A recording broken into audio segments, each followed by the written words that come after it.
Today, I want to talk about the art of CT side aggression. Being aggressive on the CT side may seem counterintuitive at first because your job is to defend the bomb sites, right? Your job is to prevent them from planting on B site and A site. That's how you win the round, is if they can't get the bomb down. But guys, trust me, if you just play turtled up and don't move around the map, you are absolutely going to get picked apart, and it's going to be impossible for you to win rounds consistently against good players. At a low level, just literally hiding in a corner and hiding and waiting for them to come out is going to be a good way to try to defend, because they're not going to be able to deal with you. But as soon as players can start using utility and shooting properly, then that strategy is going to go out the window. So let's talk about when you should be aggressing on CT side and when you should, bring it back and not be up in the other team's face. So one thing I've noticed is that, like, if you win pistol round on CT side, right? So we win pistol round, we do our thing. It can be very effective to be aggressive if they didn't get the bomb plant down, right?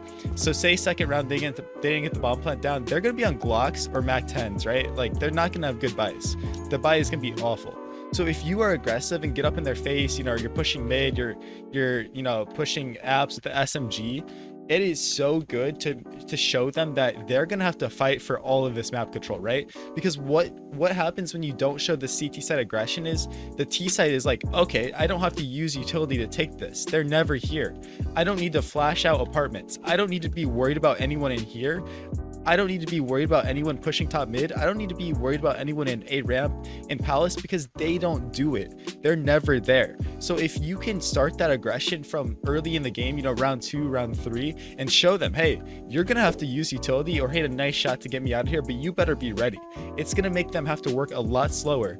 It's going to make them use a lot more of that utility, and it's going to make their execs a lot weaker, let alone the fact that you might catch them off. So I think when, if you have rounds 2 through 6, 7, you should be aggressive. Like, you should be taking these risks, having people flash for you top mid and stuff, having people, get you into positions that are not traditional, because that is going to force them to start thinking about, if you could be there. Is he going to be here this round? Is he going to be here this round? And then all of a sudden, there's 30 seconds left on the clock because they're flashing into ladder room. They're flashing, late top mid. They're flashing into apps.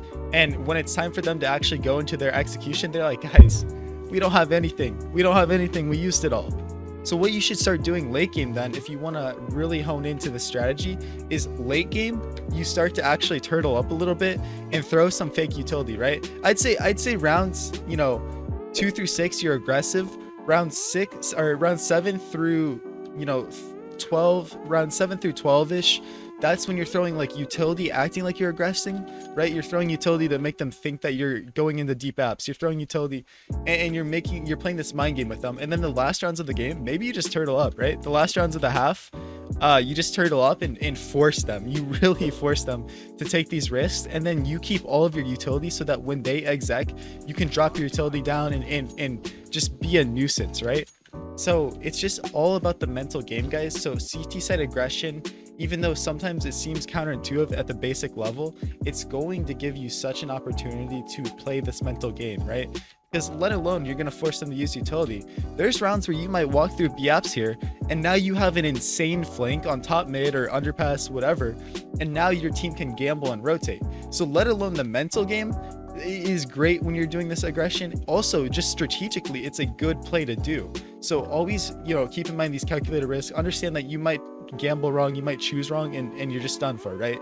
So never assume that, it's going to be easy and this aggression is just going to magically make your game better, because it's not. It's not, but it's going to give you a better chance, and it's going to make you more dynamic around the map, because Counter-Strike is a game of being dynamic and being, on top of your opponent, forcing them to play your game. If you can force your opponent to play your game instead of playing their game and waiting for what they want to do, you're going to be a lot more disruptive and effective inside of these matches. You can do this as a solo queue, you can do this as a duo, or even, a 5-sec. You can do it with however many players you have.